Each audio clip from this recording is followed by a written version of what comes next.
Eluru MP అభ్యర్థిగా పుట్ట మహేష్ యాదవ్ గారు, దెందులూరు నుండి నేను మరిద్దరం కూడా నామినేషన్లో దాఖలు చేయడం జరిగింది.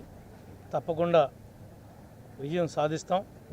ఏదైతే తెలుగుదేశం, జనసేన, బీజేపీ మా కూటమి ఈ ప్రజలు ఏమైతే ఆశిస్తున్నారో, ఈ రాష్ట్రం అయితే ఏమైతే కోరుకుంటున్నారో, ముఖ్యంగా శాంతి భద్రతల దగ్గర నుండి అన్ని విషయాల్లోనూ పోలవరం కానీ, రాజధాని కానీ అనేక అంశాలు ఉన్నాయి.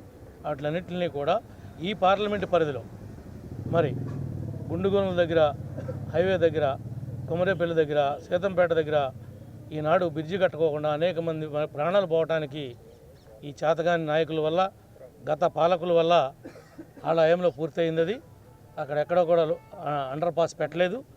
రేపు మేము గెలిపించుకున్నటువంటి ఎంపీ ద్వారా అక్కడ అండర్ పాస్ని మరి గెలవడంతో శాంక్షన్ చేపించి తప్పనిసరిగా ఆ రెండు గ్రామాలకు కూడా సరైనటువంటి మార్గాన్ని కూడా ఏర్పాటు చేయబోతున్నాం. మేము గెలిచేది మేమే, చేసేది మేమే.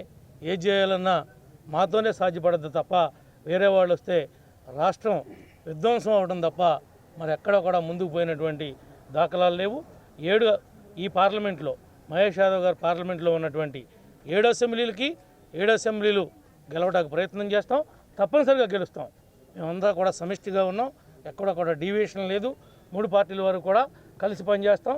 ఎవరికి ఏ సీట్ ఇచ్చినా దాన్ని మేమందరం కూడా కలిసి పనిచేసి గెలిపిస్తామని చెప్పి కూడా ఈ సందర్భంగా మీ అందరికి కూడా తెలియజేస్తాం.